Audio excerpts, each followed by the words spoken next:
Oui, je suis Ababacar Fall, secrétaire général du GRADEC.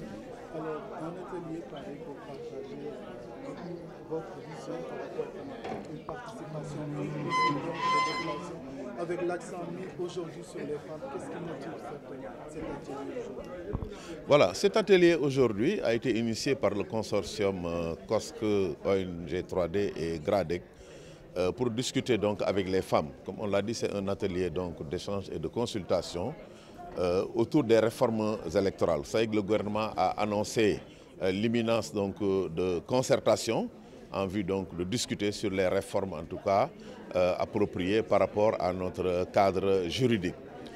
Et nous avons profité donc de cette occasion pour non seulement aujourd'hui convier les femmes, parce que c'est une série d'ateliers qui concernent les femmes, les personnes handicapées et les jeunes. Aujourd'hui, nous avons donc commencé par les femmes et nous allons continuer avec les personnes handicapées et les jeunes. Alors, l'objectif de cet atelier, c'est de discuter, d'échanger vraiment sur la pertinence aujourd'hui des réformes qu'il va falloir engager au niveau de nos textes juridiques. Comme le directeur général des élections l'a rappelé tout à l'heure, aucun système n'est parfait. Le Sénégal a fait quand même beaucoup d'efforts, beaucoup de progrès. Mais il n'empêche qu'après chaque élection, nous voyons des fois qu'il y a peut-être des choses qui sont à améliorer. Et donc ça explique effectivement qu'on puisse avoir des concertations pareilles pour discuter vraiment de ces améliorations à apporter. Mais au-delà de cette question, nous avons profité de l'occasion pour vraiment appeler les citoyens sénégalais, en particulier les femmes, les personnes handicapées et les jeunes, à saisir l'opportunité qu'offre aujourd'hui la période de révision ordinaire des listes électorales pour aller s'inscrire et faire inscrire les jeunes. Le directeur général des élections l'a rappelé tout à l'heure. Nous avons aujourd'hui un gap, disons, de 3 millions d'électeurs, de personnes qui ont la carte d'identité biométrique CEDEAO avec la mention « personnes non inscrites sur le fichier ». Ces gens, il va falloir les intégrer dans le fichier électoral. Et il y a également les primo-votants, d'autres qui n'ont même pas la carte d'identité, qu'il faudra doter d'une carte d'identité et inscrire sur le fichier. Ça veut dire qu'à terme, d'ici la fin des opérations, donc d'ici la fin juillet, on pourrait peut-être avoir 4 millions d'électeurs de plus, ajoutés aux 7 700 000 et poussières qui sont dans le fichier, un fichier quand même consolidé de plus de 10 millions d'électeurs. Je pense que ça c'est important pour le renforcement et la consolidation de notre démocratie. Que l'ensemble en tout cas des électeurs aujourd'hui susceptibles d'être dans le fichier, des citoyens, qu'ils soient dans le fichier. Donc cet atelier est important à plus d'un titre. On va revenir dans les discussions sur la question des inscriptions, sur la question de la participation politique des femmes et sur des questions aujourd'hui qui sont, qui animent le débat politique, la question de la parité.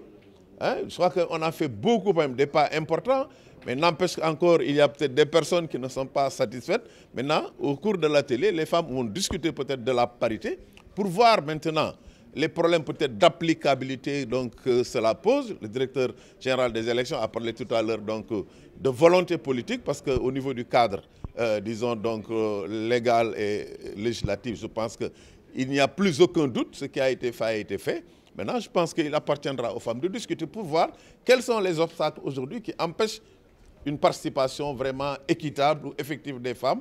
Et là, tout cela sera porté dans le cadre des recommandations afin que les améliorations attendues soient apportées. L'attention mise sur les trois couches de la société, les femmes, les jeunes et les personnes handicapées, part-il d'un constat qui entraverait peut-être leur participation à... Non, vous savez, c'est dans le cadre en fait de l'inclusion. Une société doit être inclusive, c'est-à-dire aucun segment de la société ne doit être laissé en rade. Dans la société, nous avons aujourd'hui les couches les plus dynamiques. C'est quoi? Ce sont les femmes et ce sont les jeunes. Et lorsque vous revisitez le fichier électoral, vous regardez la proportion de femmes, la proportion de jeunes, etc. Donc tout ça nous montre que vraiment il est important d'insister sur ça. Et les personnes handicapées, qui représentent environ 15% de la population, cette année vous avez vu qu'au niveau de l'Assemblée, c'est une première, vous avez des personnes handicapées, je crois qu'au nombre de 4. Et vous avez également au niveau de l'Assemblée un taux de jeunes et de femmes également, donc important. Donc c'est la raison pour laquelle dans tout ce que nous faisons au niveau du programme Sahel Diam, nous essayons vraiment de tenir compte autant que peut se faire vraiment de la question de l'inclusivité, afin que vraiment personne ne soit laissé en rade.